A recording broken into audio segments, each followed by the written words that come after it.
네, 안녕하십니까. 안녕하세요, 제이코입니다. 네, 육성입니다. 오늘도 우리 반짝반짝 오늘의 이슈 진행해 볼 건데요.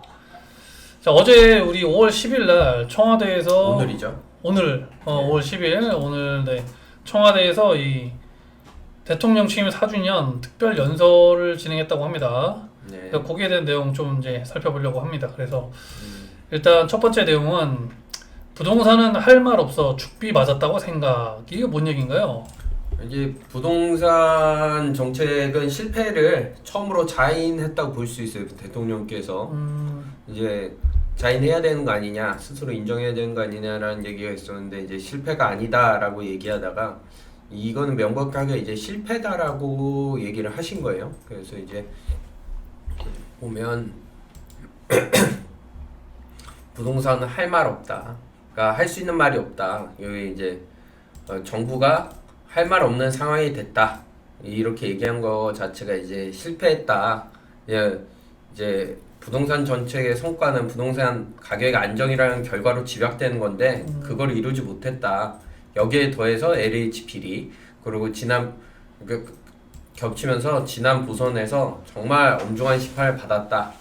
정말 죽비를 맞고 정신이 번쩍 들을 만한 심판을 받았다 생각한다. 이 죽비 이제 대나무비죠. 대나무비니까 이제 상관없어요. 예, 죽비를 맞았다. 그러니까 이제 아무튼 대나무로 머리를 맞았다. 그렇죠. 이게 정신이 번쩍 들 만한 심판을 받았다. 그리고 이제 1년을 새롭게 해나갈 필요가 있다고 생각한다. 그래서 이제 남은 1년이잖아요. 이제 거긴 좀 새롭게 한다. 그러나 이제 부동산 정책의 기조는 바뀌는 게 없다. 그 얘기를 하셨어요. 근데 이제 여러 가지 부동산 제도에서 보완하는 노력을 벌이는 것은 당연한 일이라 생각한다. 다만 부동산 정책의 기조가 투기를 금지하는 것과 실수요자를 보호하는 것 그리고 주택 공급을 확대하는 시장 안정을 지키자는 것인데 이 정책의 기조는 달라질 수 없다고 생각한다.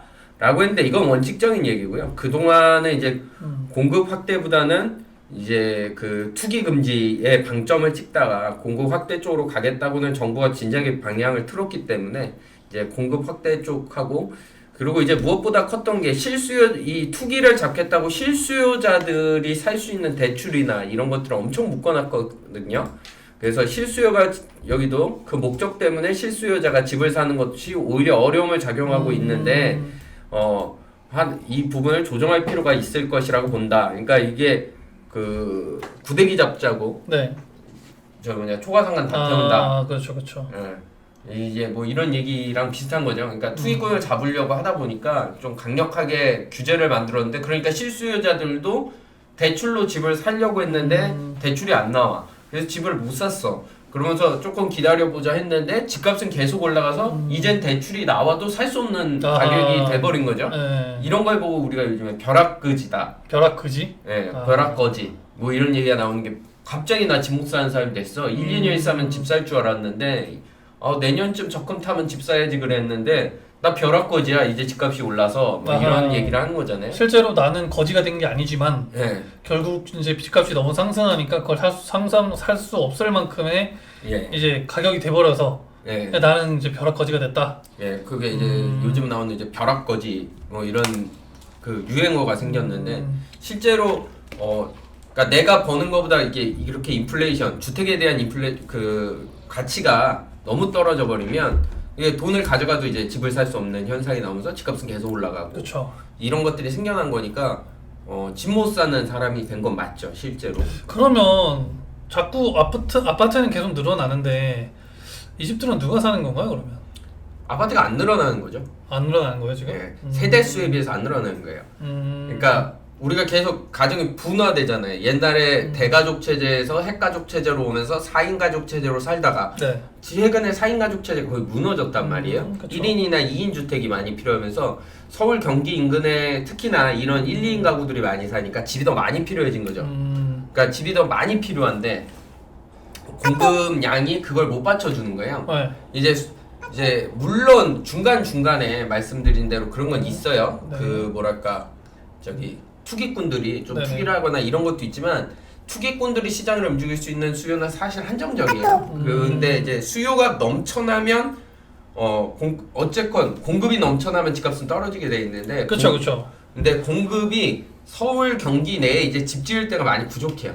그러니까 경기도가 크긴 하지만 경기라는 게 이제 수도권 지역이 있고 좀 수도권에서 먼 지역이 있지 않습니까? 네. 이 먼 지역이 아니라 가까운 지역에는 이제 집 지을 공간이 없기 때문에 결국 뭐냐면 재건축 재개발을 통해서 40층짜리던 걸 50층짜리로 10층짜리던 걸 30층짜리로 해서 집을 늘리지 않는 이상 실제로 늘어날 수 있는 집 땅의 면적이 이제는 없는데 그렇죠. 이제 용적률이라고 하죠. 그거. 네, 용적률을 올려서 재건축 재개발을 해야 되는데 네. 이제 정부의 취지가 이제 투기권을 잡는 거 아니었습니까? 네. 그러니까 그게 나쁘다는 건 아니지만 투기권을 잡으려면 보통 투기권이 어디서 나옵니까? 재개발 재건축 아파트를 샀다가 이렇게 뻥튀기해서 팔고 여기서 나오잖아요. 그렇죠. 이제 그런 걸 잡고자 재건축 재개발 막으니까 땅은 없는데 지을 집은 없고 새로운 그리고 지금 주택이라는 게 보통 아파트 연한은 우리가 이제 보통 한 30년 정도 짧게는 20년 정도 본단 말이에요. 수명이. 예. 수명은 100년도 가요. 네네. 근데 이제 우리가 원하는 집 대부분의 사람들이 사고 싶은 집이라는 게 20년 이내의 주택이란 말이에요. 20년이 넘어가는 아파트를 이제 우리가 생각할 때 낡은 아파트다 얘기하자면 살고 싶지 않은 집. 네. 뭐 주면 살겠지만 네네. 내 돈 주고 살려면 그런 좀 바람이 있을 거 아니에요. 새 아파트를 계속 원하고 새로운 아파트들이 또 많은 서비스 시설과 그 주거 환경에 저 좋은 시설을 갖추고 만들어지기 때문에 그렇죠. 이런 것들을 이제 원하고 있는 거에 비해서 재건축 재개발을 안 하다 보니까 이제 노후도가 40년 된 아파트 이런 아파트들이 생기고 그런데 재개발 재건축이 영원히 안 될 거다. 그러면 그 아파트 값이 폭락해야 되는데 언젠간 될 거 아니에요. 무너지면 될 거 아니야. 하다못해. 그렇죠. 그러면 이제 안전진단이나 이런 거에 대해서 아파트가 대표적인 케이스인데 아파트. 네, 대치동 네. 아파트 많이 뉴스에 나오는 그 동네에 가보면 실제로 대치동 아파트는 값은 계속 올라가지만 너무 이렇게 아파트가 무너져가요. 노후도가 굉장히 높은 아파트가 돼버렸거든요. 그 강남 재건축의 상징이라고 해서 규제를 묵힌 지가 꽤 오래됐단 말이에요. 그 재건축 얘기가 나온 게 벌써 20년이 넘었어요. 그러니까 이제 막 40년 된 아파트 이렇게 되다 보니까 그거 왜 재건축이 안 되는 거예요? 그건? 정부에서 그 상징성 때문에 어떤 정부도 거기를 허가를 못 내준 거예요. 거기를 허가를 내는 즉시 재건축 재개발을 풀겠다라는 사인을 시장에 주는 거고 그 사인을 주는 즉시 집값이 폭등을 할 수 있기 때문에 그걸 계속 규제해 왔단 말이에요. 근데 그런 대단지 아파트들 대단지 아파트의 저층 아파트들이 묶이다 보면 사실 제일 살고 싶은 대한민국 사람들한테 대부분에게 살고 싶은 아파트를 한 채 아무거나 줄 테니까 어디 살래 한 채 주는 거다라고 얘기하면 대부분 1번이 강남 아니겠습니까? 그렇죠. 서울 강남. 근데 강남은 이미 개발이 끝났잖아요. 네네. 재건축 재개발 위에 아파트가 나올 곳이 없어요. 근데 재건축 재개발에 왔다 보니까 강남에 좋은 아파트가 없어요. 그러니까 그 옆에 어디로 가요? 송파. 처음에 송파 쪽으로 넘어가서 송파구가 좀 떴죠. 최근에 동작구, 관악구 쪽에 떴단 말이에요. 네네. 옛날에 관악구 하면 신림동, 봉천동에서 이제 집값이 좀 낮은 동네로 유명했지만 지금 굉장히 비싸요. 맞아요. 왜? 강남하고 가까우니까. 별 차이가 없어. 들어가는데 너무 가깝고 진입이 좋으니까 난 그러면은 강남에 못 살 거면 여기 살래. 여기 좋은 아파트가 있어. 이러면서 이제 그쪽도 집값이 올라가고 이러면서 이제 서울 집값이 이제 굉장히 재건축 재개발 공급이 적어지면서 많은 이제 수요 이제 경매처럼 들어가는 거 아니겠습니까? 아파트 집값이라는 게 뭐 경매 시장에 올라와 있지는 않지만 실제로는 누가 1억에 산다고 그러는데 누가 1억 1천 줄게 그러면 걔한테 팔고 그렇죠. 누가 또 아니야 난 1억 2천 누가 1억 3천 이게 경매 부르듯이 막 올라가는 거란 말이에요.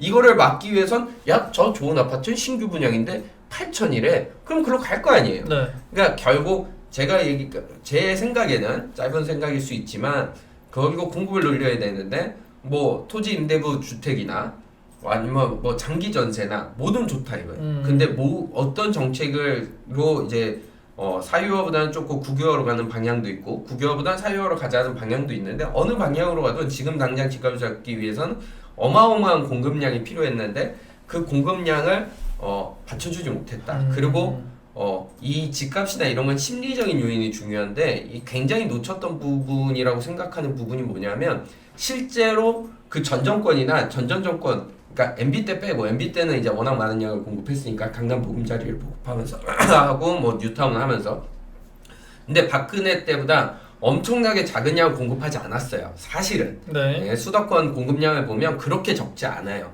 근데 시장에다가 공급을 안 할 거야 안 할 거야라고 말을 한 거예요.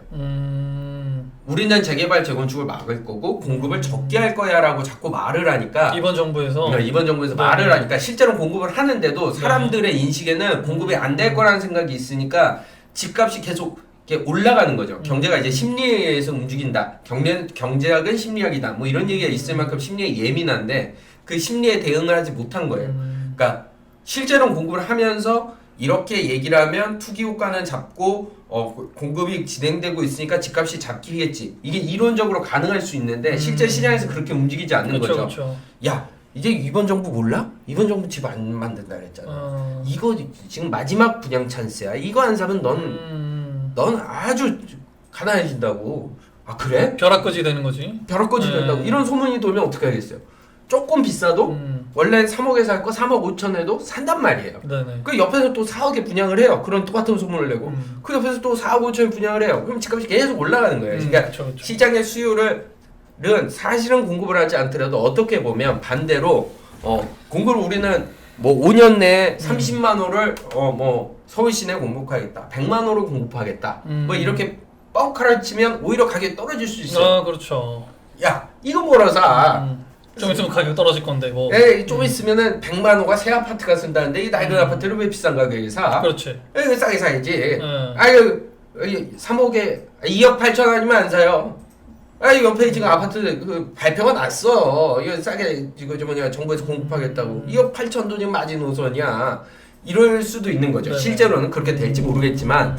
그래서 근데 이번 정부에서 정말 안타까운 게 공급량을 사실 못 받친 게 아니라 그런 심리를 부추겼네. 역이용당하면서 네네. 역이용당하면서 정부의 취지랑 다르게 역이용당하면서 부동산 값이 폭등을 한 부분이 좀 있지 않나라는 게 제가 가진 좀 부분이고 그래서 실질적으로 통계를 보니까 그렇게 집을 많이 적게 공급한 정부는 아니에요 사실은. 네네네. 그러니까 정부가 억울한 거야. 아니 나 공급 나름대로 했는데 나름대로 했는데 아니 그게 뭐가 왜 이렇게 오른 거야? 그 투기꾼들 때문에 아니야. 라고 말하게 되죠. 정부가 거짓말을 하고 있는 게 아니라 자기 입장은 그럴 수도 있다는 거예요. 근데 시장과의 사인이 안 맞은 거죠. 그래서 사인 미스로 이렇게 집값이 폭등하게 됐고 지금 이제 우리가 이제 서울 시내 그치. 집을 산다는 건 이제 못 네네네. 꿈꾸게 되지 않습니까? 그런 상황이 되면서 사인이 중요한 거지. 그거 짓고 던진다 그래놓고 변하고 던지면 안 되는 거 아니에요. 그렇죠. 거기다 이제 부동산 특별한 요인이 있는 게 세계적으로 지금 집값이 엄청나게 올랐어요. 세계적으로. 네, 세계적으로 올렸고 그리고 서울 집값이 비싸다 그 전부터 했지만 강남 집값이 너무 비싼 거 아니냐 그 전부터 얘기가 나왔지만 서울은 이제 대한민국만의 서울이 아니란 말이에요. 글로벌 시티, 메갈로 그쵸, 시티, 그쵸. 세계 5대 도시 안에 들어가는 도시거든요. 서울이. 그 글로벌 도시 기준에 비하면 집값이 워낙 쌌어요. 아 글로벌 도시. 뭐 네, 뉴욕, 런던. 뉴욕. 네네네. 뉴욕, 네. 샹하이, 도쿄 이런 데에 비하면 서울 집값이 쌌단 말이에요. 그렇죠. 그거에 기준하면 그러니까 올라갈 여력이 너무 많이 갖고 있었어요. 여력이 있는데 시장에 사인이 그렇게 들어가는 순간에 폭발이다 이러면서 그냥 갑자기 그게 제가 봤을 때 이 정도 가격이 언젠간 올라갔을 텐데 서서히 올라가지 못하고 갑자기 폭등하게 된 안타까운 계기. 그러니까 시장의 투기꾼들과 요거 이제 정부의 의도를 이제 막 왜곡해서 이제 이렇게 썰을 푸는 이런 사람들과 시장에서 진짜 집을 갖고 싶은 사람들 이런 사람들의 이제 심리가 막 요동치면서 이제 막 올라가 버리니까 이제 감당이 안 되는 수준에 이른 게 아닌가. 그러니까 뭐 100% 정부 잘못만으로 또는 공급의 부족만으로 집값이 이렇게 올라간 것은 아니다. 그러나 어쨌든 대통령이라는 거는 무한 책임 아닙니까? 그렇죠. 예. 그리고 다 모든 게 안 되면 이제 뭐 예, 전부 예. 탓이니까. 예. 그래서 본인들이 원했던 부분과 반대 방향으로 가면서 안타까운 부분이 있지만 이 집가격 폭등이 이루어졌다라는 것에 이제 대통령께서 직접 이제 유감을 표하시고 할 말이 없다. 그래서 안타까움을 표하셨어요. 죽비를 맞은 것 같다. 이게 불교에서 얘기하는 죽비. 네네. 이제 대나무 그 작대기로 맞은 것 같다. 라는 얘기를 하실 정도의 이제 좀 충격타가 있었다. 이렇게 보고요. 그래서 이제 그러나 정부 기조를 이제 지켜나가는 거에서는 흔들리지 않겠다. 그러니까 투기를 잡고 그 다음에 실수요자들의 집을 사는 것에 이제 도와주고 이런 기조들에 대해서는 계속 시장 가격을 안정시키고 이런 거에 대해서 기조를 달리하는 것이 아니라 그렇죠. 예. 이거는 뭐 바뀔 수가 없는 거죠. 어떤 정부나 사실 이런 얘기를 할 그렇죠. 텐데. 뭐 어떤 정부든 투기든 뭐든 상관없습니다. 얘기하지 않을 거고 그렇죠. 실수요자는 필요 없습니다. 얘기하지 않을 거고 공급은 영원히 안 하겠습니다. 이렇게 얘기하지 않을 그렇죠, 거예요. 안할 텐데 시장 안정시키는 것에 대한 이런 사인 미스, 그러니까 조금 요 정책을 하신 분들이 그러니까 마음과 다르게 좀 아마추어적인 좀 행동을 했다. 시장을 너무 순진하게 봤다. 그렇죠. 예, 그런 부분을 전문가가 필요해요, 전문가가. 여기 강남 아주머니들을 좀 모셔야 되나요? 그쵸. 예, 강남에 이제 그 부동산 전문가니까 부동산 우리나라에선 경제학이 아니라는 얘기가 나올 정도로 경제학자들도 도대체 왜 이렇게 움직이는지 모르겠다 할 정도의 그러니까 특이한 항목인데 강남 아주머니들 그 좀 유명한 떴다방 하시나 떴다손 막 이런 분들이 있으니까 큰손 그런 분들을 이제 좀 한 50명을 모아가지고 간담회를 그쵸. 좀 해봐야 될 것 같아. 그쵸, 도대체 그쵸. 어떻게 하면 잡힐 것 같냐. 솔직하게 좀 얘기 좀 그쵸. 해줘라.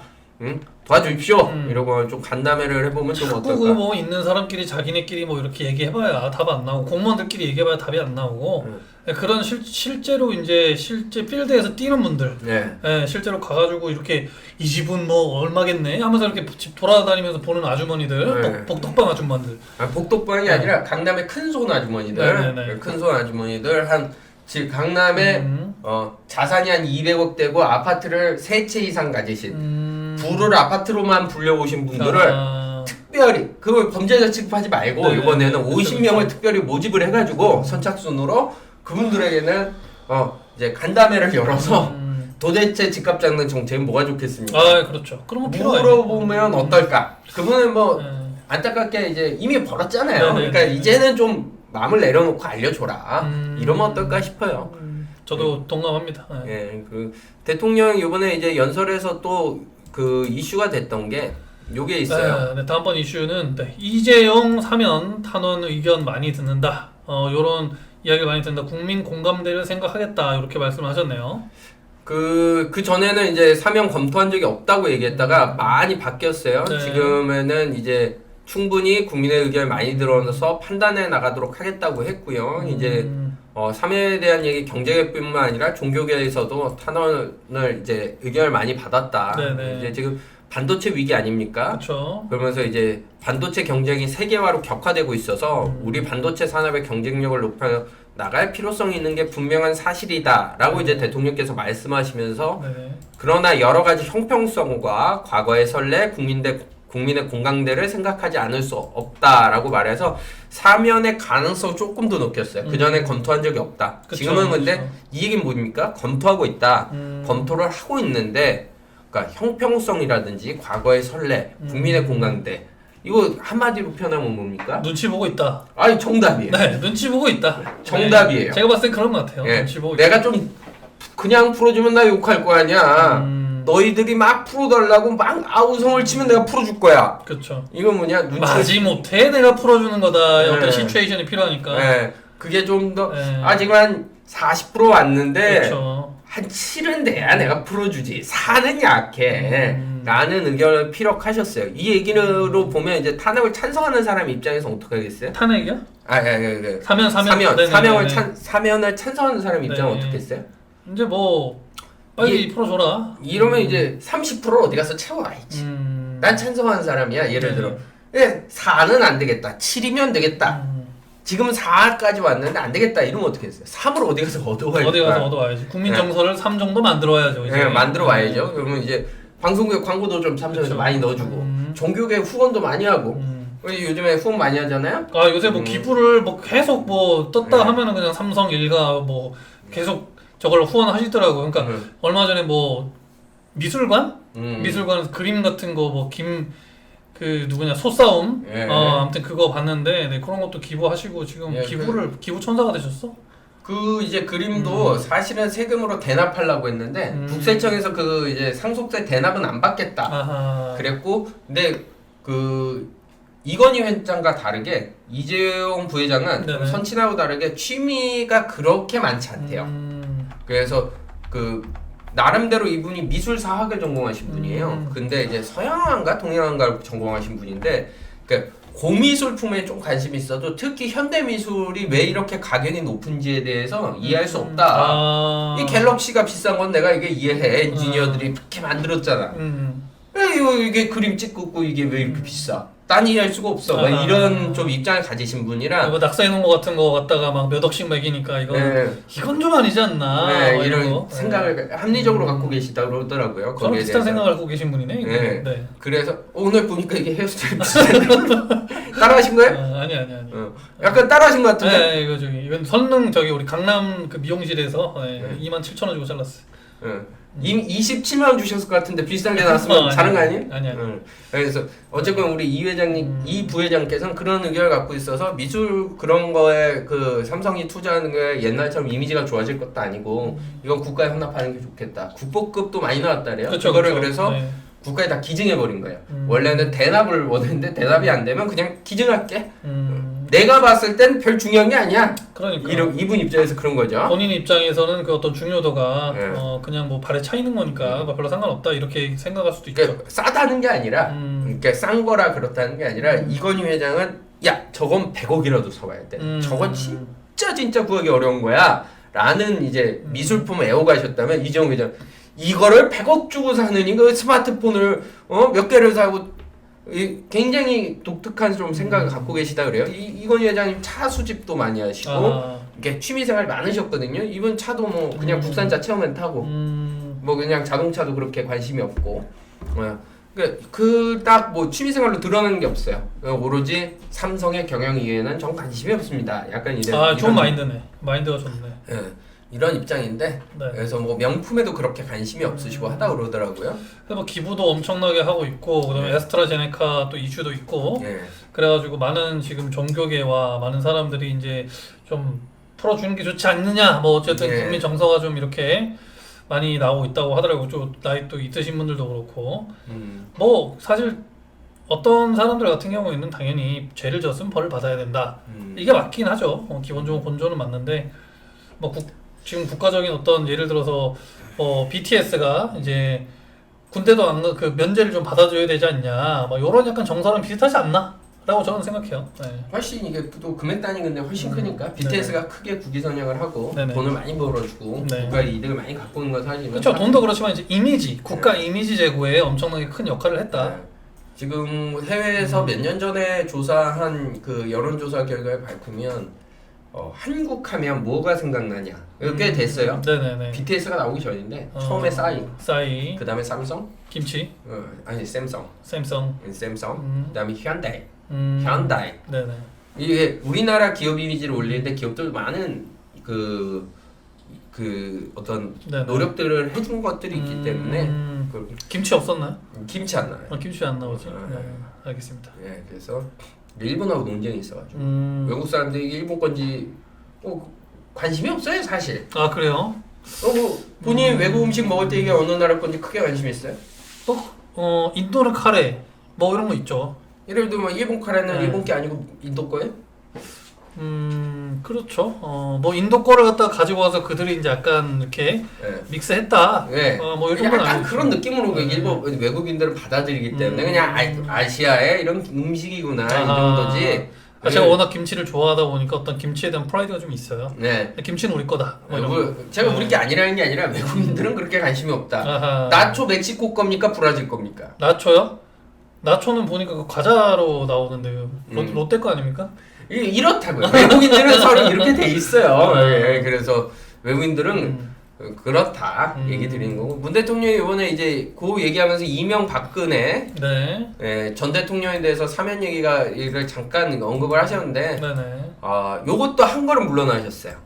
전 대통령의 사면을 바라보는 의견에 있어서 반대를 하는 의견도 만만치 않은 상황이라 국민 공감대에 있어야 된다는 원론적 입장을 취했다. 이 국민 공감대가 사실은 그러면 풀어주자가 49%고 풀어주지 말자가 51%면 국민 공감대는 51%라는 건가요?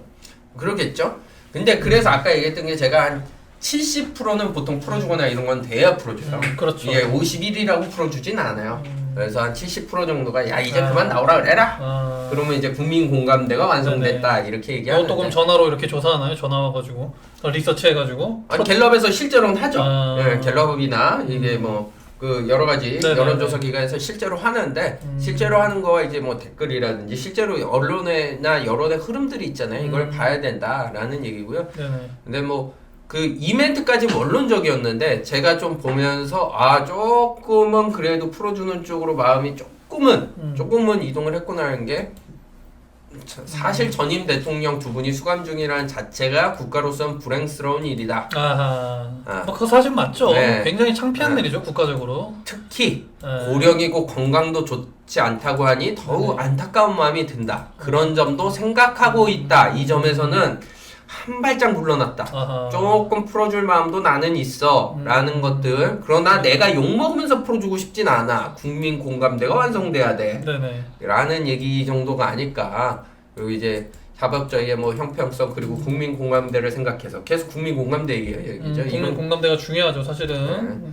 이제 이재용이나 누구나 국민 공감대가 형성되면 풀어주겠다. 뭐 이런 대통령의 특별 권한이니까요. 사면권이. 대통령에게 사면권이 있다.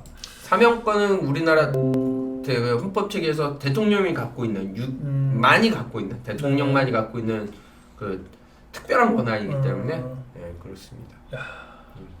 그렇게 보고요. 다음에 이제 그 다음에 얘기하셨던 게 또 여기 이제 물어봤어요. 누가 직국계. 네네. 윤석열에 대해서 어떻게 생각하십니까? 이런 거 물어본 거예요. 네네. 그래서는 유력한 차기 대선 주자로 인정되고 있기 때문에 제가 아무 말도 하지 않는 것이 바람직하다라면서 이제 요건 이게 굉장히 이 윤석열 그러니까 지금 검찰총장이죠. 전 네. 검찰총장께서는 본인이 계속 이제 본인은 정치를 하지 않겠다 했는데 요즘에 좀 마음이 바뀌었나요 혹시? 지금은 정치를 생각하지 않고 있다 정도로 얘기했죠. 네네. 그거는 검찰총장 시절에 검찰총장을 사퇴하면서는 사인을 줬죠. 정치권에 난 정치해야겠다. 사인을 줬다. 그 사태 자체가 정치적 퍼포먼스였기 때문에 실제적으로는 정치의 일선에 지금 서 있는 사람이 됐죠. 본인이 원하지 않던. 지금 뭐 거의 지지율 보니까 원탑이던데요. 원탑이죠. 지금으로는. 그 이유가 지금 이것 때문이죠. 제가 오늘도 뽑아왔는데 민주당 지지율 30% 밑돌아 송영길 기러기 아빠 비하 영향? 송영길 대표가 또 뭐 기러기 아빠를 비하했나요? 그런가 봐요. 근데 뭐 대세는 저런 말 한마디가 뭐 그렇게 중요한 건 아니고 지금 국민의힘이 33.9%니까 거의 34% 나오고 여기 29.4% 나오니까 벌써 한 4% 정도 벌어지지 않았습니까? 그렇죠. 그리고 국민의당이 한 8%가 또 있어요. 요거 여기다 붙여줘야죠. 그러네.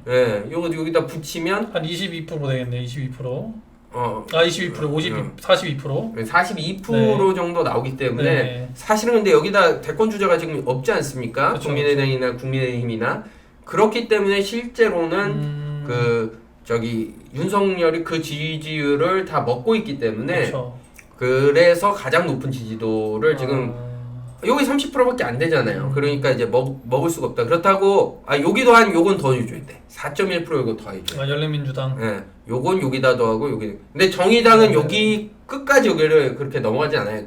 단일화를 하지 않는 이상 자기네를 지지하는 아주 이게. 뭐 개인적으로 저는 정의당은 그냥 본인들의 어떤 마일리지를 갔으면 좋겠다라는 생각이 있어요. 이게 한번 그 원래는 좀 이렇게 민주당 쪽으로 엎어보려고 하다가 욕 엄청 먹지 않았습니까? 지난 뭐 이런 데서. 그래서 이제는 그렇게 안 가겠다 얘기하셨으니까. 그래서 실질적으로 그래서 윤석열을 보다 많이 나오게 지금 정치 지형상 쉽지가 않아요. 지금 윤석열 1등, 그 다음에 2등은 저기 뭐 이재명 정도 되겠죠? 그 위에 이제 뭐 이낙연 씨도 있고, 뭐 홍준표 씨도 있고, 안철수 씨도 있고. 준표형 난 좋다고 봐요, 솔직히. 그러시구나. 그렇게 해서 뭐 하고 있는데 또 심지어는 구설수 그 여파가 또 구설수가 사실은 뭐 사람들도 잘 모르는데 뭐 이게 심각한 문제가 됐었나요? 전남 나주의 혁신도시를 필요성을 강조하면서 영화 하나 배우게 하려고 필리핀, 호주, 미국으로 유학 보내는 자기 마누라도 보내 부부가 떨어져 사니 남편이 혼자 술 먹다 돌아가시는 분도 있고 여자는 가서 바람이나 가정이 깨져 기러기 문제가 사회 문제로 된다 라고 근데 이건 사실이잖아요. 말했다가 결국 사과했다. 이건 사실이잖아. 정치인은 몇몇이 그런 문제가 있다고 하는 문제를 저런 식으로 얘기해서 아니 예를 들어 바람 안 나고 거기서도 남편 애만 보면서 남편 바라기 하시는 분들은 다 자기도 싸잡아서 그렇게 욕먹은 게 나니까. 그렇죠.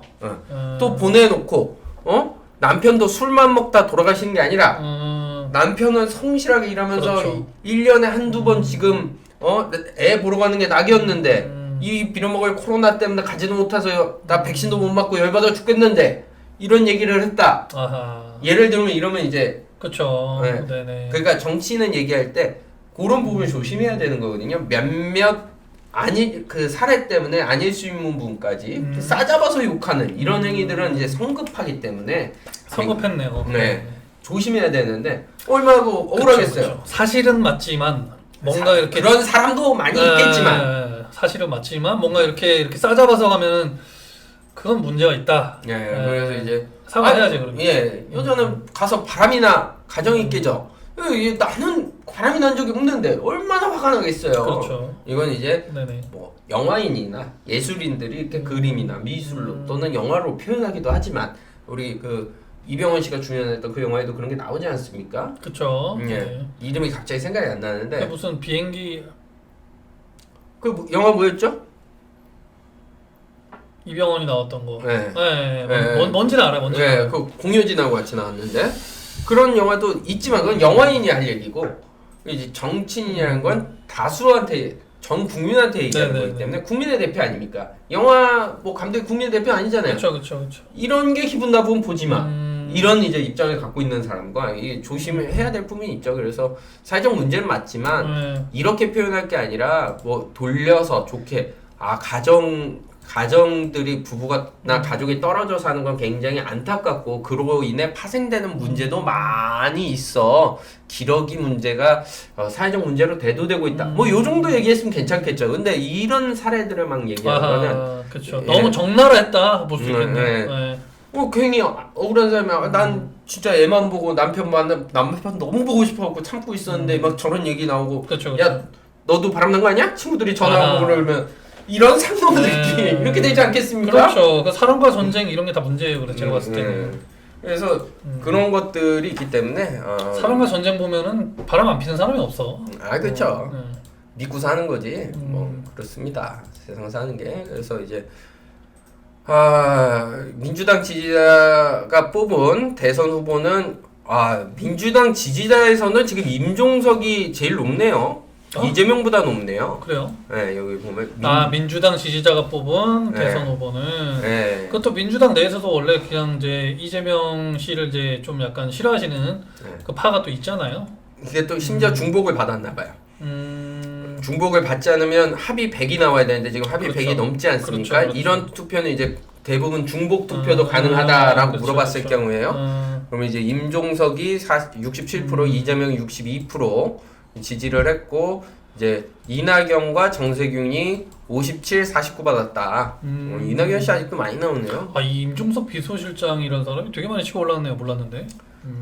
국민의힘을 선호한다고 말한 응답자에서는 우리 또 홍 의원님, 준표 형이 홍준표 의원님이 지금 제일 많이 먹었어요. 62%로. 윤석열 앞섭니다. 이렇게 당 지지자로 보면 또 그래요. 요즘 혹시 모래시계 다시 하나요? TV에서? 유튜브로 보나? 유튜브로 보나? 모래시계? 모래시계 검사기 때문에 굉장히 널 사랑한다고 생각했어. 이렇게 하면 널 가질 수 있을 거라 생각했어. 그렇죠. 그것 때문에 단지 아마 그 드라마가 나오면 다시 한번 확 올라가지 않을까 싶네요. 그렇죠. 그래서 이제 그 다음에는 이제 뭐 나경원, 주호영 뭐 이 두 분은 나올 생각도 없을 텐데 이렇게 나온 거고요. 나경원 씨는 좀 있지 않을까요 생각이? 요번 대선 없을 거라고 봅니다. 저는 화건컨대 크게 생각 없다. 그분은 뭐 항상 그냥 모든 거에 다 이제 나오고 쓰려고 하시는 것 같아가지고. 지금 동작에서 국회의원 떨어지고. 떨어졌죠. 지금 가만히 있으면 안 될 것 같거든요. 마음이 조마조마해요. 네네. 국회의원 쭉 하다가 떨어졌단 말이에요. 네네. 근데 당대표도 아니고 아무것도 아니면 잊혀진단 말이에요. 정치인이 가장 무서운 게 뭡니까? 잊혀지는 거죠. 잊혀지는 거예요.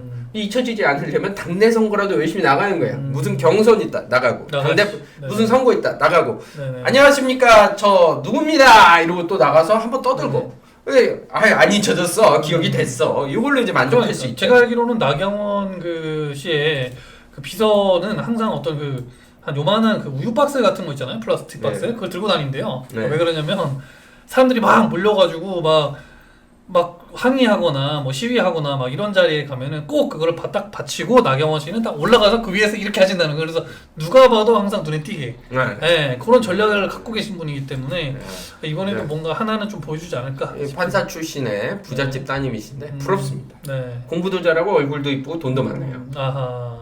네, 부러운 전형적으로. 성형 안 했는데 그 정도면 예쁜 거거든요. 안 한 거예요, 맞아요? 안 한 거예요. 뭐 나중에 땡겼는지 모르겠어요. 기본적으로 뭐 이렇게 눈, 코, 입을 한지는 않은 것 같아요. 나중에 땡긴 건 제가 그것까지는 모르고요. 근데 그 예쁘고 서울대 나오고 똑똑하고 판사되고 네네. 집이 또 그 뭐냐 그 고등학교 가고 있는 또 걸로 이런 알았어요. 얘기 잘못하면은 또 저기 그분들에게 잡혀 맞을 수 있으니까. 아니 전 부럽다 그런 건데 네? 나쁘다고 얘기하는. 아니 뭐 그러니까 정치인을 여성으로 본다 막 이런 약간 프레임이 이제 씌워질 수도 있으니까. 아니 남자도 전 잘생기고 네. 돈 많고 부자면 부러워요. 남자 상관없어요. 어. 남자 상관없는데 이제 여성 의원한테 이제 예쁘다 이런 얘기하면 그거 자체가 성추행이라고 하더라고요. 아 그래요? 네. 아, 그럼 멋지고 네, 멋지고. 멋지고. 네. 예. 그래서 굉장히 부럽습니다 개인적으로. 저도요. 예. 그렇다는 거고 나쁜 얘기가 아니에요. 부럽다는 그쵸. 얘기니까. 네. 예. 아, 문 대통령 국정 지지율도 많이 떨어졌네요. 지금 인사 참사 논란이라고 하는데. 아하 지금 네. 33.9%면 굉장히 많게 나왔거든요. 70%가 넘던 긍정이 그쵸. 얘는 33.9%. 이제 국민의 3분의 1까지 밀렸다. 이 정도면은 거의 예전에 이제 그 박근혜 그 이명박 대통령 수준에 비슷하게 그냥 내려갔다. 그렇죠. 아하. 안타깝죠. 네네. 네, 안타깝게. 역대급 항상 지지율을 유지하다가. 네네네. 아, 최근에는 지금, 네네. 이제 많이 떨어졌다. 근데 또 이제 이게 여당에서는 그냥 다들 원래 이렇다 보면 여당의 얘기를 들어보면은 이때쯤 되면 이제 1년 남았잖아요. 이 시기가 되면은 그래도 대부분 이 정도 되는데 뭐 이 정도도 잘 나왔다. 뭐 이렇게 얘기를 하시긴 하더라고요. 그냥 말을 그렇게 하지 속상하실 거예요. 그러지 않겠습니까? 그리고 뭐 다 그랬다 그러는데 네네. 천차만별이에요. 이 정도도 잘 나오는 건 어떻게 보면 맞을 수 있어요. 그렇죠. 노무현 의외로- 대통령 마지막에 8%인가 6% 나왔어요. 의외로 노무현 대통령이 지금 같은 시기에 한 10% 정도로 되게 네. 낮게 나왔더라고요. 마지막에 거의 6%가 나와가지고 어. 역대 최저치를 찍으신 대통령이시거든요. 그러니까요. 저는 뭐 그때는 사실 정치나 이런 거 잘 몰라가지고 그냥 지금은 굉장히 그 우리에게 그 좋은 대통령 기억되지만 네. 그 대통령 실제 하실 때 마지막에는 거의 지지 세력이 없었다. 6%면 진짜 없는 거거든요. 그 거의 허경영 씨가 뭐 대선 후보에 나와도 2% 나오지 않습니까? 아하. 그거의 3배수밖에 안 돼요. 그러니까 굉장히 외로운 대통령을 보내셨는데, 그러니까 그렇게 이제 마지막에 또 각각 달라요. 다른데 그렇죠. 이제 문 대통령께서는 지금 굉장히 문제는 뭐냐면 하락폭이 크다는 거예요. 하락폭이 크죠. 하락폭이 크다는 건 분위기가 급격하게 몰려가고 있다는 얘기이기 이제 때문에 매우 잘못하고 있다가 48%나 되거든요. 예. 와. 매우 잘하고 있다는 그리고 한 뭐 17%밖에 안 네네네. 되니까 이게 굉장히 사람들이 생각했을 때 정말 매우 못하고 있다라고 생각을 하는 거잖아요. 반은 그렇게 생각하고 있는 거죠. 그러니까 대한민국의 절반의 인구가. 네. 거의 반 정도가 그렇게 생각했다는 거니까 아하 이게 굉장히 안타깝네요. 그리고 이제 보면 또 다른 뭐 이런 거 통계 보면 차기 대선 후보 적합도 추이세요. 누구를 지지하시겠습니까가 아니라 네네. 누구를 하는 게 누가 대통령이 되는 게 좋겠냐 이렇게 적합. 이건 여론조사가 아닌 거죠 지금? 여론조사죠. 이것도 여론조사인가요? 네. 한국사회여론연구소. 예. 그래서 적합도를 조사했더니 윤석열 씨가 31%, 이재명 씨가 22%, 이낙연 씨가 11%, 홍준표 씨가 7%, 오세훈 시장이 5%, 정세균 전 오세훈 시장이 또 있네요 의외로. 이재명 지사가 나갈 수 있으면 사실 오세훈 시장도 나갈 수 있었죠. 광역단체장은 이제 직을 안 버려도 대선 출마를 할 수 있기 때문에 네네. 예. 뭐 나갈 수 있죠. 나갈 수는 있는데 예. 그러니까 의외네. 오세훈 서울시장이 5.4%나 있다. 예, 있기 때문에 또 그렇게 되고 오세훈 씨는 차차기 노리지 않으시겠어요? 차기보다는 뭐 그렇게 생각하는데 정당 지지율은 지금 보면 34대 29 아까도 얘기했다시피 이 정도로 역전이 돼 있다 이런 게 보이고 뭐 그거 이해는 뭐 여론조사는 이렇게 젊은 층도 사실은 예전에는 대부분 그런 게 있었잖아요. 나이가 이제 5, 60대 이제 50대 이상은 약간 야당, 지금의 야당제 새누리당이 뭐 저거 뭡니까? 국민의힘 쪽의 어떤 그런 보수 진영, 그 다음에 막 20, 30대 젊은 층들은 진보층, 그러니까 지금의 뭐 민주당이죠. 약간 그런 느낌의 어떤 프레임이 좀 있었는데 좀도 있죠. 지금은 많이 그게 그냥 거의 상쇄가 돼서 많이 넘어간 것 같아요. 지금도 보면 이제 지금으로 보면 그때 이제 10년 정도 지나서 네네네. 60대 이상이 보수층, 40, 50대의 진보층, 40, 50대가 진보층의 핵심을 이루고 있고요. 이제 586, 네. 50대의 86학번이라는 얘기 아닙니까? 네, 586이 그런 거였어요? 그 옛날에 486이라 붙은 게 40대 86학번 뭐 이렇게 했다가 이제 10년씩 나이 먹는 거야. 이분이 이제 586들이 되셨는데 586을 대변하는 50대 중반부터 시작해서 40대 그러니까 40, 50대들이 굉장히 진보층, 운동권을 쉽게로 함께하면서 민주화를 이룩하는 굉장히 훌륭한 얘기들을 하신 분들이죠. 네네. 예, 그 민주화 선언을 일으켜냈던 그분들의 세대는 아직도 진보적으로 많이 그 에너지를 갖고 계시고. 네네네. 그 뒤에 20, 30대가 바뀌었죠. 20, 30대는 지금 지지하는 정당이 뭐냐라고 물어보면 기본적으로 지지하는 마음속에서 끌어오르는 그런 정당이 있는가? 없어요. 없죠.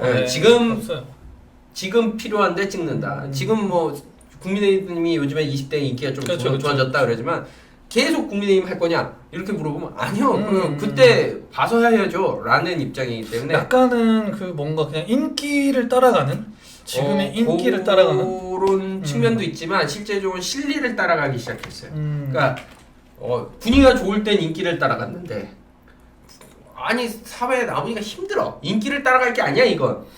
그리고 투표율이 그리고 20대가 높게 나온다는 거 아닙니까? 네. 인기를 따라가면 실제로 지지도에 비해서 사실은 투표날 놀러 가야 되기 때문에 투표율이 높지 않아요. 근데 지금 20대들이 투표를 하면 투표율이 항상 높게 나온다는 건 대학을 다녀보고 사회에 다녀보니까 힘든 거야.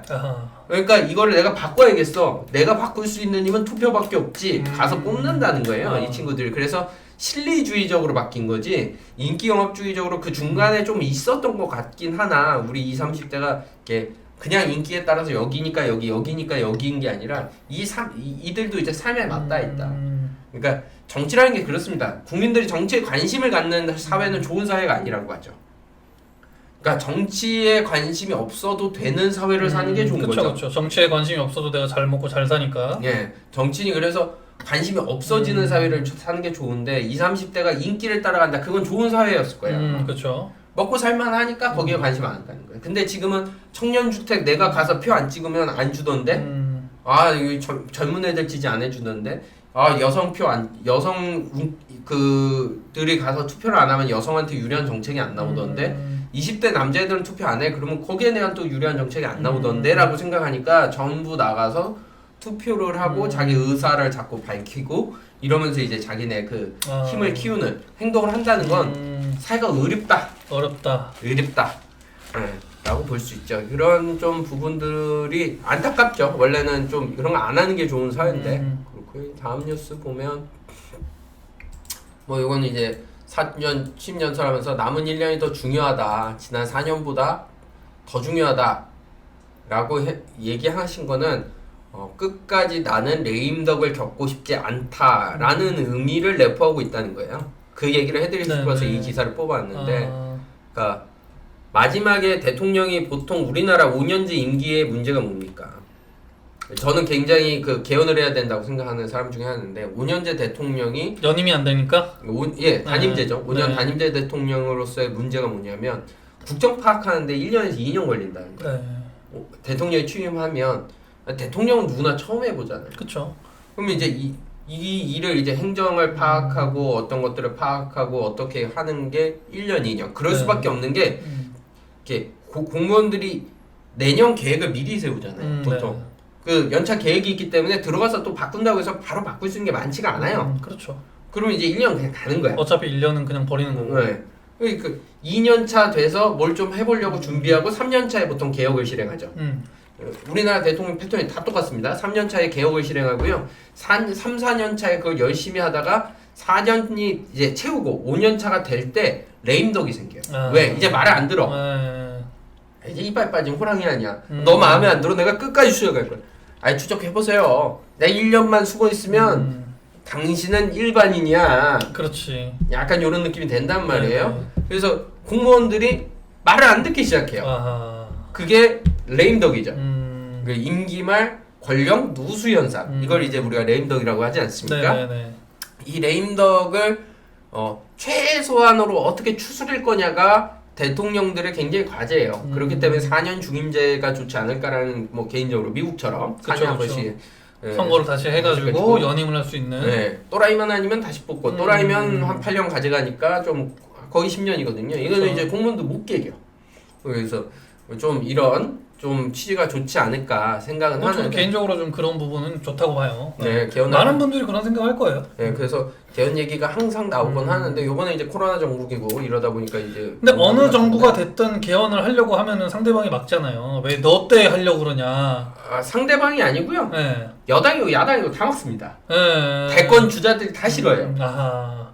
그러니까 우리 당 내가 해야 주자도 되는데. 싫어하고 상대편 주자도 싫어해. 그러니까 뭐 김대중, 노무현, 이명박, 박근혜 모든 대통령이 개헌을 얘기했어요. 이건 여랑 야랑 상관이 없어요.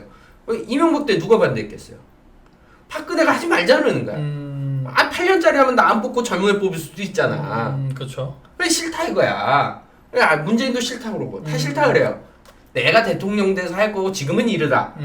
약간 이런 식이고 그 전에는 MB도 싫다 그랬죠. 네네. 노무현이 개헌을 통해서 이런 거 하자 그랬을 때 그것은 내 임기 때도 충분하다 그렇게 생각합니다. 이러면서 네. 싫다고 했단 말이에요. 네네네. 그 전에 마찬가지예요. 모든 대선 주자는 왜 판이 바뀌잖아요. 그쵸. 판이 바뀌는 게 싫잖아. 내가 지금 유력 주자인데 그렇기 때문에 개헌이 안 되고 있는데 아하. 사실 5년제 단임제 대통령이 그렇지 않습니까? 이게 역사상으로 보면 우리가 5년제 단임제 대통령을 계속하자고 만든 제도 자체가 아니에요. 우리가 전두환 대통령까지 무슨 선거를 했습니까? 체육관 선거라고 직접 하는 선거. 체육관 네. 선거를 하는 직접 선거를 못 했단 말이에요. 네네네. 그래서 호원 철배 독재 타도 네네. 이걸 통해서 만들어낸 게 직선제 대통령 아닙니까? 그때 그걸 만들어야 할 때 그 삼김 네. 그리고 노태우를 불러다가 김영삼, 김대중, 김종필 그리고 네. 노태우 이 아, 네 명을 네네. 불러다가 네네. 전두환 그 전 대통령이 얘기를 했어요. 임자들이 해라. 임자들이 알아서 골라라. 어떤 대선 체제가 좋을지. 난 직선제고 뭐 어차피 난 갈 거니까 상관이 없다. 니들이 알아서 해라. 로 던졌는데 여기서 4년 주임제 나왔다 이렇게 얘기가 나오다가 야 요번에는 중독이니까 5년 단임으로 한번 하자. 그리고 바꾸면 될 거 아니냐. 그렇죠. 김종필 선생님 맨날 평생의 철학이 대통령제 안 돼요. 내각제로 해야 돼요. 이러셨고 그래서 그렇지 않아요. 우리 대통령제로 하되 민주화를 해야 되는 것 같다고 그렇게 생각합니다. 이게 이제 김대중 대통령께서 또 그러고 막 이렇게 난장판이 된 거예요. 난장판이 되니까 그럼 5년으로 나 은퇴해야 되니까 그냥 해 일단 한번 하고 그 다음에 정해. 그러고 이분이 그러고 백담사로 이렇게 혼자 가버렸단 말이야. 그래서 5년제 대통령은 사실 일회성으로 하기로 했던 거예요. 임시적으로다가 임시적으로 개헌을 하긴 해야 되니까 네네. 호원을 철폐하라고 국민들이 난리가 났잖아요. 서울시 광장에서 다 나와가지고 마치 우리 촛불 집회처럼 나와가지고 네네. 막 독재 타도 호원 철폐 이거 하면서 그냥 네네. 우리가 그 1987 그쵸. 그때 많은 의사들이 또 나왔고 1987 우리 보지 않았습니까 영화? 네. 그 김태리 씨 주연한 그쵸. 예뻐요. 강동원 씨 나왔고요. 예, 강동원 씨 네. 나오고 이윤열 열사로 나왔던 네네. 그 영화에 보면 이제 그렇게 해서 민주화를 이룩해낸 거 아닙니까? 네. 그때 그랬고 국민 직접 경선으로 하되 요번에는 5년제로 하자. 그러고 개헌을 한 거예요. 그리고 지금 헌법이 어떻게 보면 임시헌법처럼 만들어 놓은 거예요. 그래서 헌법을 개정을 해서 대통령제를 개헌을 해야 되는데 아까도 얘기했지만 계속 대통령이 임기 말에 나는 사실 상관이 없잖아요. 나 해먹고 다음 거 이제 바꾸기로 원래 하지 않았어? 그러고 나오면 그 다음에 그것은 안 돼요. 내가 대통령이 돼야 되는데 그것은 안 됩니다. 뭐 이렇게 하면서 이제 YS도 안 된다 그러고 자꾸 안 된다 그러니까 노태우 때 얘라 모르겠다. 가버리고 그 다음에 YS가 돼서 또 하려고 그러고 그것은 옳지 않네요. 그러니까 또 가버리고 하고 가고 지금 이렇게 되고 있어서 아하. 굉장히 불안정한 정치 체제를 가고 있는 거거든요. 이게 그쵸, 개헌을 하는 것은 사실은 여도 알고 야도 알고 국민들도 알아요. 그 체제로 바꿔야 된다는 것을. 그러나 지금 아까 얘기했던 그런 실질적인 어떤 개인의 이득들 때문에 못 하고 있다. 이거 안타까운 현상이죠. 대통령은 개인의 어떤 그런 이득에 대해서 좀 버려야 되는 거 아닙니까 인간적으로? 대통령은 하자 그런다니까? 대통령은 하자고 하는데. 모든 대통령은 역대 하자 그랬어요. 그러니까 다음 대통령 될 사람들이 그런 거 아니에요. 네. 그러니까 그런 사람들 자기가 대통령을 하려고 하는 거 아니야. 예, 그렇죠. 그런 사람들 같은 경우에는 좀 본인의 그런 이득을 좀 내려놓고 욕심을 좀 내려놔야 된다고 저는 개인적으로 생각해. 그런 사람이 대통령이 돼야 된다. 아 그렇죠. 그런데 이제 대통령이 되면 좀 그 마음이 있을 수 있는 것 같은데 되기 전에 일단 되고 보자라는 마음이 강하지 않은가. 좀 그렇게 생각돼요. 그래서 이제 매번 나왔던 얘기지만 안 되고 있다. 그래서 개헌을 하는 것이 좋겠다. 라는 생각을 갖고 있습니다. 해야죠. 그리고 제가 오늘 또 다음 뉴스들 몇 개를 준비했는데 네네. 제가 이 채널의 컨셉을 무엇이 가는 것이 좋은가? 네. 제가 무엇이 중한디? 네. 우리의 컨셉을 어떻게 하는 것이 중요한 것인가? 네네. 육성님하고 저희가 또 주말에 긴 통화를 통해서 그쵸. 많은 이렇게 의견을 주고받지 네, 않았습니까? 그쵸. 제가 하나 오늘 준비를 하면서 생각한 게 내가 갱스터를 잡는 헌터 되면 어떨까? 갱스터를 잡는다. 네. 우리가 계속 얘기했던 그 트윗 갱스터. 네. 이런 개소들을 잡아내는 헌터가 되면 어떨까? 그리고 인플루언서 헌터 코너를 만들어가지고 그것도 괜찮네요. 아주 그냥 때려잡는 거야. 탈탈 한번 털어보면 어떨까라는 생각이 좀 있어요. 근데 그러다 고소 먹으면 어떻게 하죠?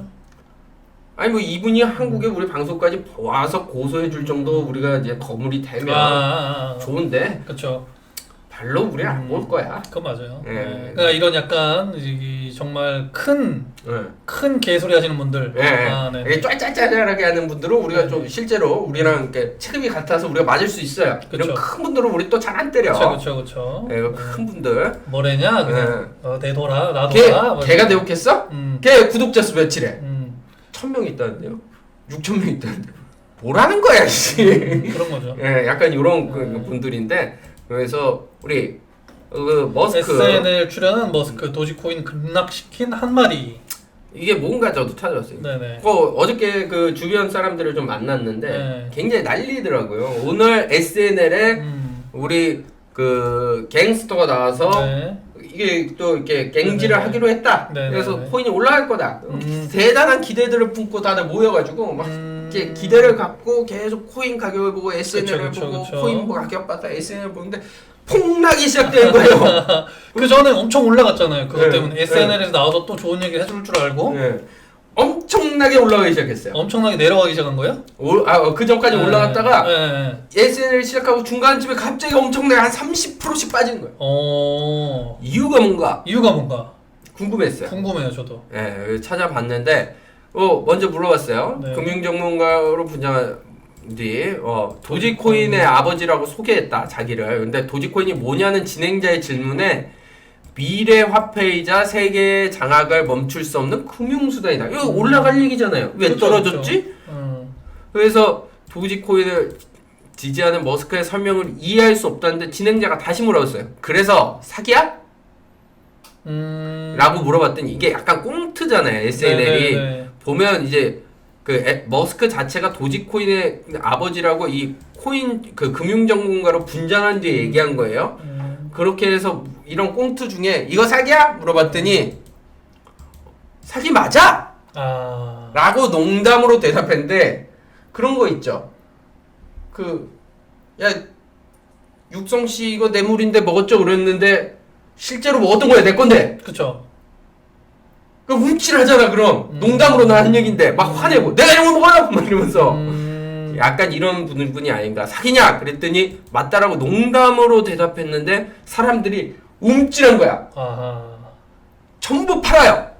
40%. 40% 가까이 급락했다. 그래서 이제 굉장히 황당한 일이죠. 움찔한 거지. 이거 사기 아니야? 그리고 도지를 샀던 분이 사기라는 얘기에 농담에도 막 떨어지는 거예요. 그래서 엄청나게 지금 떨어졌다. 40%면 거의 반 작살난 거 아닙니까? 그렇죠. 그래서 그러니까 이러니까 트윗 갱스터라고 하는 거죠. 사실 말 한마디로 네. 이제 많은 사람들은 이거에다가 막 희망을 걸고 여기에 전 재산을 투자하는 사람도 있을 텐데 문제는 이분이 갱스터라고 불린 이유는 우리가 확인할 수 없었지만 네. 그저께 팔았을 수 있어 이분. 그렇죠. 그럴 수 있죠. 도지코인이 본인이 갖고 있다가 많이 갖고 있거든요 이 양반이. 한 10% 정도는 팔아. 그리고 팔았다가 그 10% 언제 또 삽니까? 추후에 또 다시 또 하나 트윗 해가지고 또 사기가 아니다. 어제 저녁에 또 샀을 수 있어요. 40% 떠줬기 때문에 네. 계속 이렇게 돈을 벌지 않습니까? 이분이 실제로 이분 뭐 하는 분입니까 원래? 원래 차 만드는 분 아닌가요? 예 그렇죠. 네. 테슬라 차 만드는 회사라고 그렇죠, 알았는데 그렇죠. 알고 봤더니 차로는 돈이 손해가 났고 뭘로 돈을 벌었어요? 코인으로. 코인으로는 1억 불을 벌었대잖아요. 아하. 왜? 그러니까 사람들이 이 새끼 양아치 아니야? 라는 얘기를 사람들이 하더라고요. 그 실제로 저기 뭐야 워렌 버핏이도 그랬어요 양아치라고. 버핏 형님이 그러셨어요? 버핏 형님도 그랬어요. 버핏 형님 혹시 저희한테 이렇게 네. 고소가 들어오면 형님이 좀 막아주시기 부탁드립니다. 저는 큰 형님 따라가겠습니다. 네.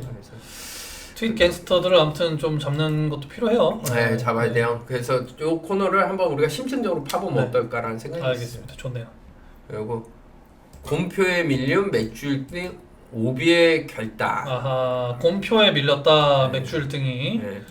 곰표. 곰표 맥주가 요새 유행하긴 하죠. 네, 곰표. 네네. 이게 팝콘이 처음에 나왔다가. 팝콘? 네, 팝콘이 잠깐 나왔어요. 곰표라고 그래요? 봉지에 네네네. 팝콘이 나왔어요. 어. 네.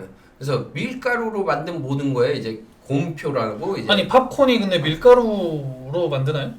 옥수수 만드는데 옥수수로 만들지. 나왔더라고요. 네. 그래서 뭐야 이거 그냥 그러고 안 사 먹었었는데 뭐 그런 게 나왔다가 이런 콜라보가 요즘에 굉장히 인기를 끌고 있는데 이제 이런 콜라보가 그 신제품과 신제품과의 콜라보는 옛날에도 많이 있었고 그거가 유행한 건 좀 지나갔어요. 네네. 근데 예전부터 있던 어떤 우리에게 친숙하지만 오래된 네. 그런 상표들을 끄집어내다 새로운 상품에 융합을 시키면서 파는 것들이 요즘에 굉장히 그쵸. 먹히고 있어요. 원래 그 곰표라는 데가 이제 그 밀가루 만드시는 거잖아요. 네, 곰표 그렇죠. 밀가루, 네. 박력분 뭐 예, 그런 거 해가지고. 예. 그래서 우리가 수제비 만들어 먹고 나서 이럴 때 썼던 건데 이런 것들을 심지어 여기 어디에 만드냐면 GS25 편집에서 PB로 만든 거예요. 아 자체 상표로 GS에서 만든 거구나. 네. GS에서 PB로 만들었는데 그 GS에서만 파는데 맥주 1등을 했어요. 야 GS에서만 요새 그 GS가 저거 아닌가요? 그 불매운동 했던데? 아 그렇죠. 네네네. 그랬는데 PB로 만들어서 대박이 났는데 요거 이제 CU에서도 팔고 세븐일레븐에서도 팔긴 하네요. 근데 이제 이러네요. 제주도 오비 거를 이제 GS에서 롯데침송을 뭐 CU에서 이런 식으로 했네. 네 했는데 이제 와 공장이 없으니까 PB라는 게 원래 그렇죠. 그래서 했는데 맥주 대리전. 예, 그래서 엄청나게 싸우고 있다. 그래서 코로나 덕에 이 힘세진 편의점 탓도 있지만 우리에게 친숙한 상표들이 이렇게 치고 들어오는 것들 우리가 많이 있지 않습니까? 옛날에 추파춥스 하면 뭡니까? 사탕. 근데 요즘에 추파춥스 음료가 나와요. 그래요? 네. 그러니까 여러 가지 맛을 음료로도 바꾸고 뭐로도 바꾸고 같은 맛인데 뭐 이런 것들이 많이 발생을 한단 말이에요. 캔디로도 나왔던 게 주스로도 나오고 주스로 나왔던 게 캔디로 나오고 아이스크림들 보면 별걸 다 올려놨어요. 요즘에 별걸 다 올려놨어요? 네. 뭐 없는 게 없어요. 별걸 다 올려놨어. 그래갖고 그걸 갖고 다시 아이스크림을 만들고 맛만 이게 사실 소스기 때문에 어떤 그걸 갖고 그쵸. 물을 섞어서 얼리면 아이스크림이고. 우리 어렸을 때 맥주맛 사탕이 있었어요. 있었죠. 맥주맛 사탕. 그게 근데 사실은 맥주를 먹어본 적이 없는데 그걸 먹었기 때문에 이게 맥주 맛이구나. 네. 이렇게 생각했을 때가 있었지. 네. 그 보리텐에 콜라 섞어 먹으면 맥주맛 난다 그랬어요. 보리텐이요? 네. 맥콜. 맥콜. 콜라 섞어 먹으면 맥주맛 난다 그랬었는데.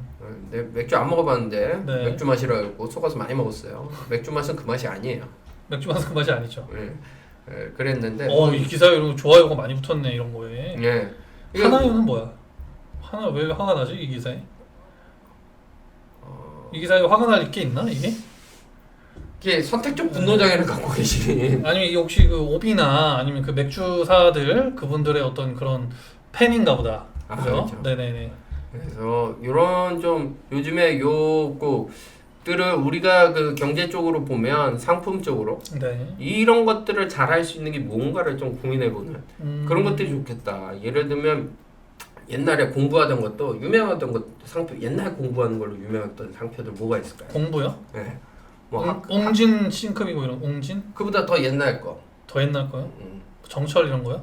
뭐 정철이라든지 네. IQ 비기라든지 네네. 이런 거 옛날 것들이 있지 않습니까? 그것들을 이제 재포장해서 새로운 신개념으로 그 뭐 이렇게 일일 그 합습지 오던 거 뭐죠? 그 IQ 뭐 그런 게 있었는데 네, 그런 게 아무튼 있었어요. 네, 뭐 그런 거라든지 아니면 뭐 지금 얘기하셨으니까 정철 카세트라고 팔리는데 실제로는 정철 모양의 그런데 열어보면 AI 막 이렇게 패드가 들어있어서 패드.